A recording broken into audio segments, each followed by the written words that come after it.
Blog Talk Radio.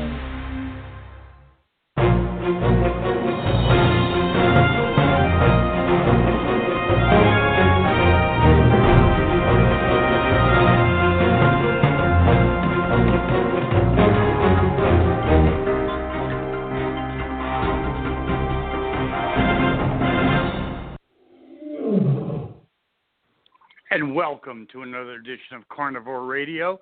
I'm your host, Jeff Sherman, along with the esteemed Dr. Eric Lopkin. And we have our reoccurring guest, Keith Reynolds. And I believe, Dr. Lopkin, the subject is very timely, correct? Cryptocurrency. It certainly is. Cryptocurrency valuations have been going through the roof. I believe it hit $1 trillion today. Interesting. So let's bring on our esteemed guest, Mr. Reynolds. Mr. Reynolds, are you there? Mr. Reynolds? Nope. Oh, Keith, can you hear us? Mr. Reynolds, yes. Oh, yeah, we're all good. Mr. Reynolds, are you there? No, actually, we just lost it. Okay. We'll have to rejoin. It can happen. Yeah, so the whole idea of cryptocurrency is definitely an interesting subject matter for me. I mean, what did you think about it, Dr. Lopkin, years ago? A couple of years ago. I thought it was just a fad, and I had no interest in investing at all.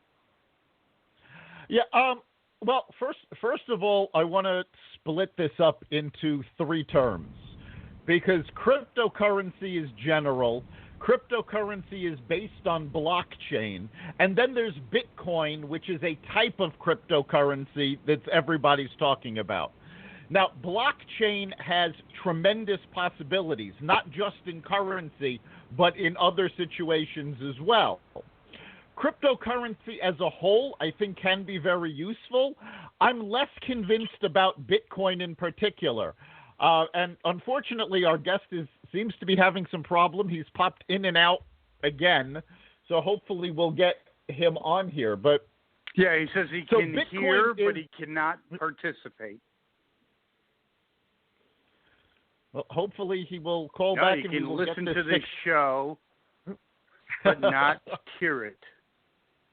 That's interesting. I gave the it's interesting because I gave him the 563-999-3693 number. Yep, that's the correct number, and he's popped in a couple of times. Hopefully we'll be able to get him in. Okay, so let's get back on our subject. Hang on. Keith, can you hear us? On board now. Yes, I hear you. Oh, wow. There you go. Excellent. Okay, now we've got you. More excited to hear Keith Reynolds than now. Excellent. So we're talking about cryptocurrency. Sorry for our listeners, but technology is technology, and it's actually apropos because we're talking about cryptocurrency. As a backdrop, as a teacher, I was teaching finance 3 years ago, and Bitcoin was kind of just coming into the fray, and I thought the whole thing was just a scam, but I was wrong. Won't be the first time, will it be, Mr. Reynolds? No, and we're riding the highs and the lows of Bitcoin and the other cryptocurrencies, and it certainly seems to be heating up now. The question is it just speculation, or people seeing it as a stored value asset? Well, here's what I pose for both of you and our listeners. I would say, if I was going into a time machine, it was 1970 before Nixon brought us off the gold standard, I would say cryptocurrency is a fad. Don't even touch it with a 20-foot pole. But when you have governments, Greece, and now America's joined the fray of deficits that are basically you can't even record them at this point. They say it's 20 trillion, but, yes, I have a bridge to sell you. I mean, why isn't cryptocurrency as valid as it used to be that phrase, as sound as a dollar? If I told you, Mr. Reynolds, you're as sound as a dollar, you'd say, what's wrong with me? I'm in good health. You know, in other words, it's hardly a compliment. So that my point is cryptocurrency a wave of the future, given our current, not just us, but the world economic situation? Well, you know, we've always put our faith and trust into the fiat currencies, you know, backed by the full faith in the American government. And as you said, you know, there's all kinds of off-book debt that nobody knows about, and the federal deficit keeps going up, you know, as we got through the pandemic last year, and now we're going to be digging ourselves out of it. It really is hard to say. I used to think that cryptocurrencies were, you know, supported by enthusiasm with no real underlying assets. But as I've kind of learned a little bit over the last year, you know, these coins take on functional aspects of running our financial system. And so as long as the financial system is up and running, and as long as the internet is up and running, the transactions that get stored and processed using the various cryptocurrencies and the roles that they're playing in handling transactions, you know, that's a business, just like an internet business or Tesla, you know. And now Tesla invested $1.5 billion of what's sitting on their balance sheet in Bitcoin, saying that they're seeing more value in Bitcoin than investing in additional production capability in building their cars. So it's anybody's guess. But I guess the big learning for me this year has been that there are transactional things that these coins are doing to function within our financial system, and they may be creating value that none of us foresaw years ago. Well, those who didn't invest. Before I defer to Dr. Lopkin, a little bit of a political question for both of you, actually, but to our listeners as well. What pressure does it put on governments? Because, you know, it's always been the United States, you know, obviously since World War II has been the deferred currency economic system. But now, and we've always had competitors, more recently, you know, obviously China, is this cryptocurrency, is that now the new competition that you're not only competing against all these other countries for who's going to be the exchange value, but now it could be cryptocurrency? Because Keith, you mentioned it. It's all basically a fiat currency. There's nothing backing it. It's just it's a gentleman. I'll use the term, a gentleman's agreement. So I'll defer to both of you. It's an open-ended question. Are we getting to the point that cryptocurrency could be something that is now thrown into the mix in terms of a competitor for international exchanges? Well, the one thing that the governments have going for it is that they can place regulations, and if they see the Bitcoin interrupt their ability to manage the economy and the disruption of their fiat currency, you know, they can change the rules of the game. Actually, hold that thought. Dr. Lopkin, I think Mr. Reynolds has an amazing point, because we still have the ability to call it quits, don't we, when it becomes too much of a threat, unlike China or other countries. What's your thoughts? Yes, I mean, currency all by itself has no value. It has the value that people place on it. Existing currencies have value because you're relying on your faith in the government that backs them. Cryptocurrency doesn't have that. There's nobody backing it. It's all speculative. Honestly, I believe that Elon Musk was a self-fulfilling prophecy. He announced that Tesla would accept Bitcoin as currency. That lent it credibility which made it go up, which then he said, well, it's going up so much, we're going to invest in it because it's a good investment now, which made it go further up. So right now, Bitcoin is relying on people's faith in Elon Musk and Tesla.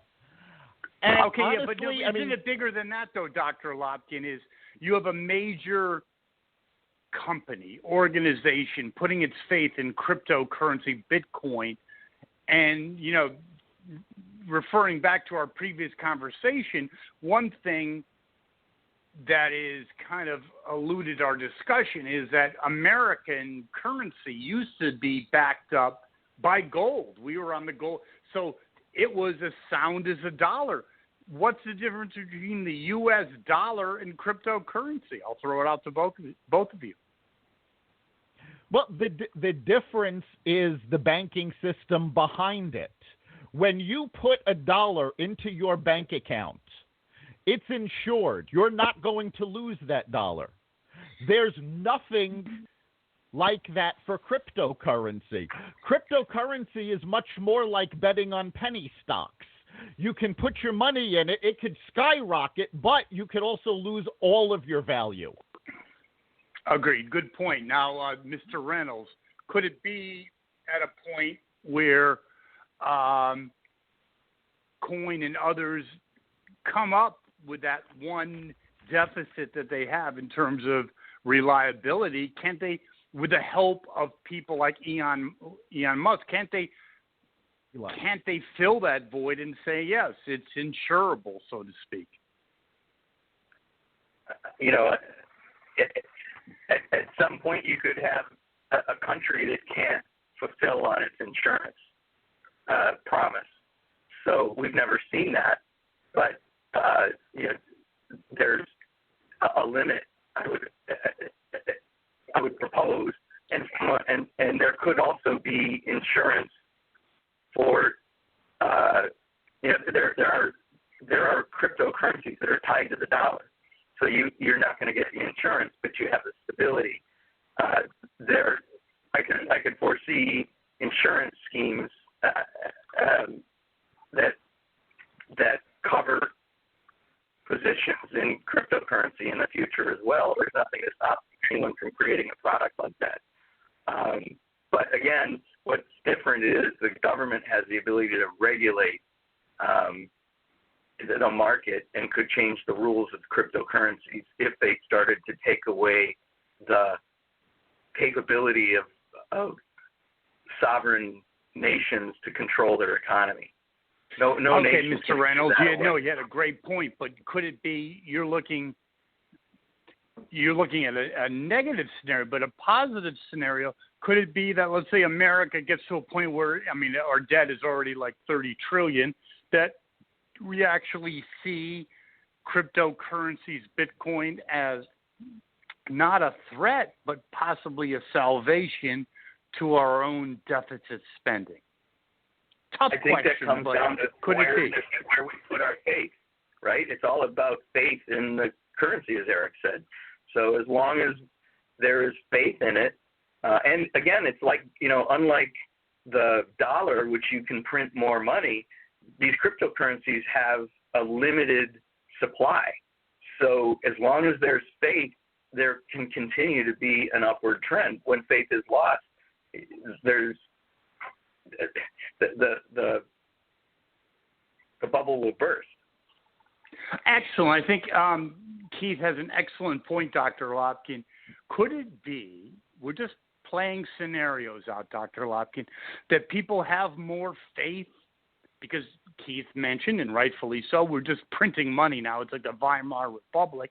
Could it be to a point that people say, well, there's more control, there's more discipline in cryptocurrency than there is in the U.S. dollar? Yeah, GM and, you know, Tesla have a deal. They work it out in cryptocurrency. Is that so far from the truth, Dr. Lopkin? Or reality, yeah, I should say. I don't think we're anywhere near that point yet. Right now, cryptocurrency is a speculative investment. People are looking at it as a replacement for gold but not necessarily a replacement for the American dollar. And all the government has to do is pass a regulation saying, since Bitcoin is unregulated, it cannot be considered currency. And bam, it's dead. They can kill it that easily. Okay, but my point and my question is, I know we have to go for a break, but when we come back from the break, could it be a rescue avenue for mismanaged finances like we have in the United States? All right, I will give you my answer to that right after this message. You got it. To reach the next level, you need to operate at peak performance. The key to this is mastering the 7 elements of success. Learn how to master mindset, focus, operations, communications, innovation, evaluation metrics, and continuous improvement. Get the Biznetics Way at Amazon, Barnes & Noble, Books A Million, and bookstores near you. And we're back. And remember, if you want to be part of the conversation, if you have an opinion on Bitcoin and cryptocurrency in general, give us a call at 563-999-3693. That's 563-999-3693.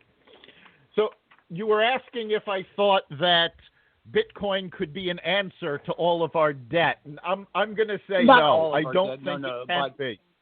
No. Even part of it. Because here's the thing. The whole reason we went off of the gold standard is so we could produce more money. And that, in turn, actually created this debt. But there's not enough gold, there's not enough Bitcoin, there's not enough cryptocurrency to keep the economies moving the way debt currency does. And I think it's a lot more likely that we would go back to the gold standard. And by more likely, no, we're never going to do that. But one thing about the gold standard, I don't think that's likely at all. No, that is interesting.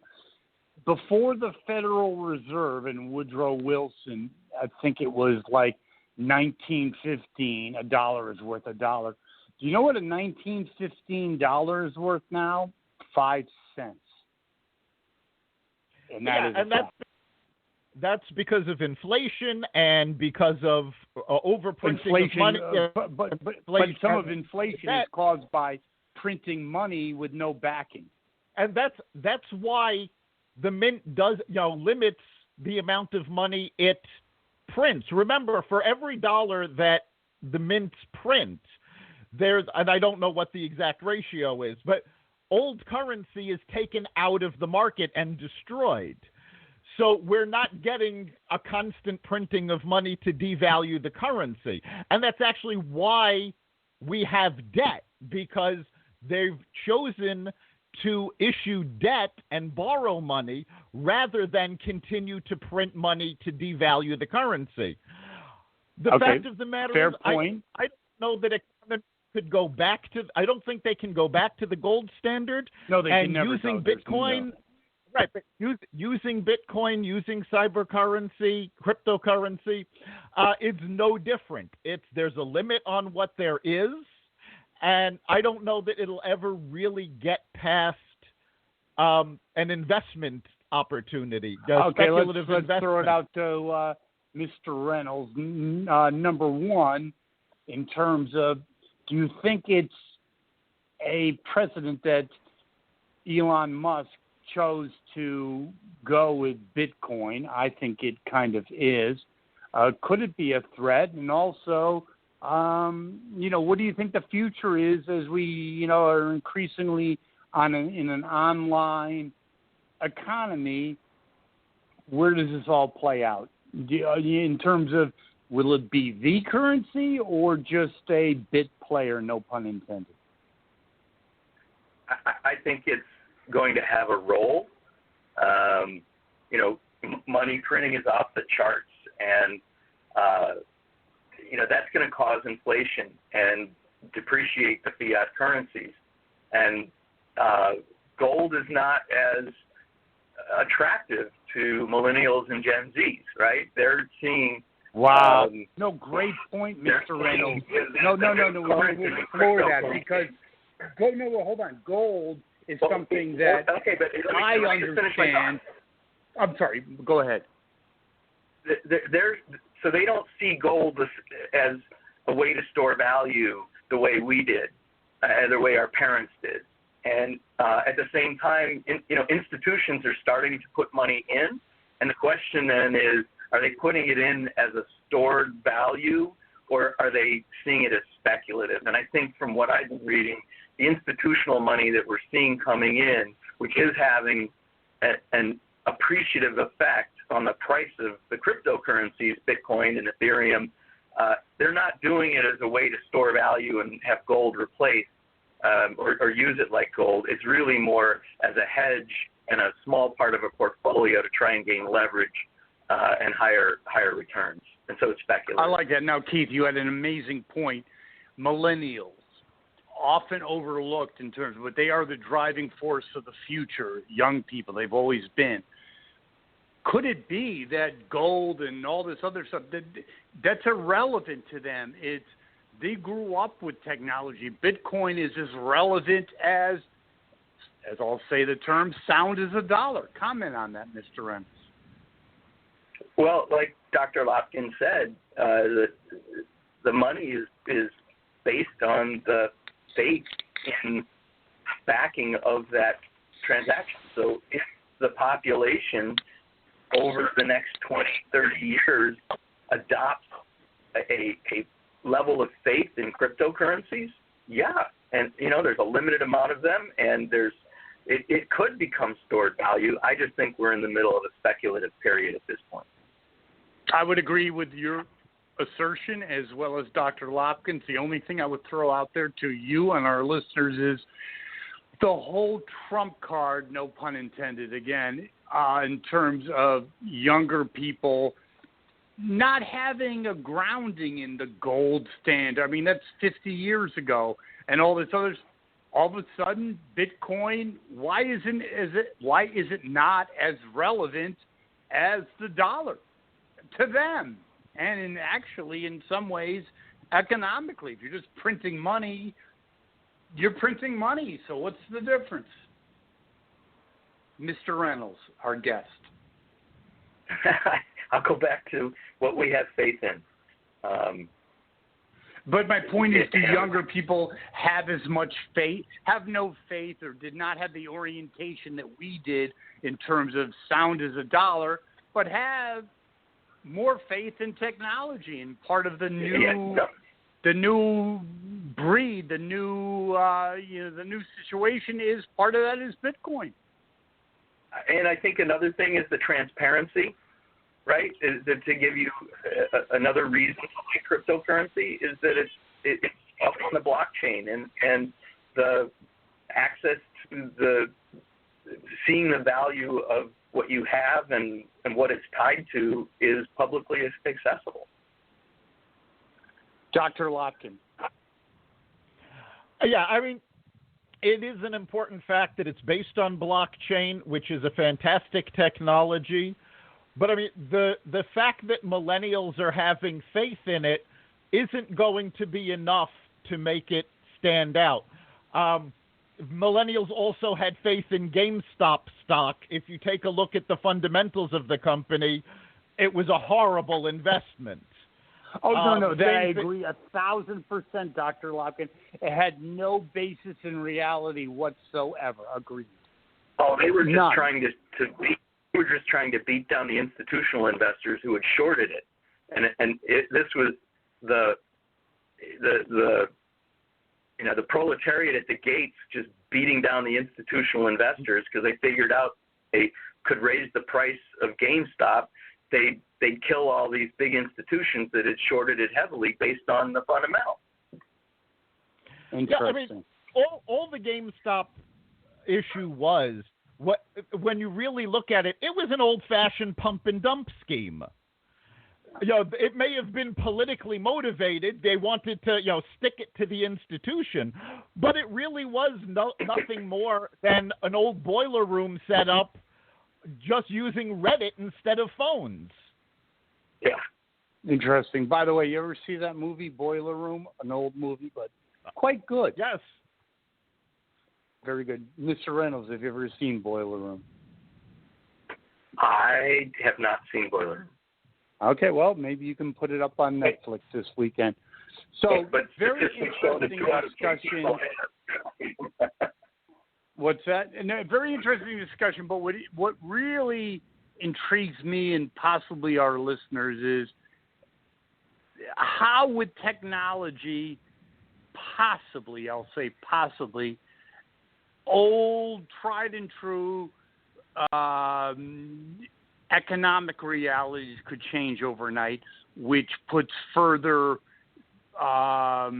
speculation into markets and business practices. I mean, if you had, let's say, okay, yes, I get it. Tesla did what they did with Bitcoin. Let's say General Motors, let's say, Nissan did it from. Things can happen that I think it's a whole new ball game. Mr. Reynolds is our guest and Dr. Lopkin. Possible. It's a whole new ball game, and we're talking about it because in the last 24 hours, Bitcoin's gone up 7.5%, over 7.5%, and it's been, on a tear. And anyone who put $1,000 in a year ago has made incredible amounts of money, and so it's at the forefront of the news right now, and that's driving even more speculation. And so it's if you take a long-term view, I think it's going to have increasingly more functionality, utility within our economy, and yet right now we're in the middle of a speculative period. So the coins that you're betting on today are not necessarily the coins that are going to be delivering value 10 years from now. Well done, Mr. Reynolds. Final thoughts, Dr. Eric Lopkin, the esteemed doctor. Keith is exactly right on that. The blockchain technology is the important part of this. Bitcoin, I don't think Bitcoin will ever be anything more than a speculation, because if the governments do decide they're going to start using cryptocurrencies, they're going to create their own. They're not going to go with Bitcoin. So while cryptocurrency is probably here to stay, I have much less faith in Bitcoin than cryptocurrency as a whole. Excellent. And we do have to thank our guest, Dr. Lopkin. Mr. Reynolds, once again, has his A game, correct? Absolutely. It's always fantastic having Keith here. And he's going to be a reoccurring guest on this. Yep, a reoccurring guest. And we need to have a shout out. Let's talk about a little bit in the last minute, whatever we have, you and your company and how people can get in touch with you, Mr. Reynolds. You have not achieved doctoral status yet. So I truly appreciate the opportunity to be with you guys. We're having a lot of fun, and we explore some great things. I help companies, and my company, Publio, helps firms develop their content strategy. We help innovators and disruptors with collaborative tools and techniques to empower them to gain influence in their space and differentiate themselves from the pack to grow their business. Look, we'd love to have you. And if people want to get in touch with you, how can they do that, Mr. Reynolds? Yeah, we'd love to have to us at Publio, PUBLI.io, and open a conversation. Thanks. Fantastic. Dr. Lopkin, a great show. Thanks to Mr. Reynolds and you. Any final thoughts, Dr. Lopkin? Actually, we are up against it. So you've been listening to Carnivore Radio. We are here live every Friday at 4 at blogtalkradio.com/Carnivore Radio. You can also hear the replays as well as the Carnivore Bites podcast and the rest of the Xvadio podcast network at xvadio.com/podcasts. You can also find us on the Apple Podcasts app, Google Play, Spotify, iHeartRadio, Stitcher, and wherever you find podcasts. We'll see you next week.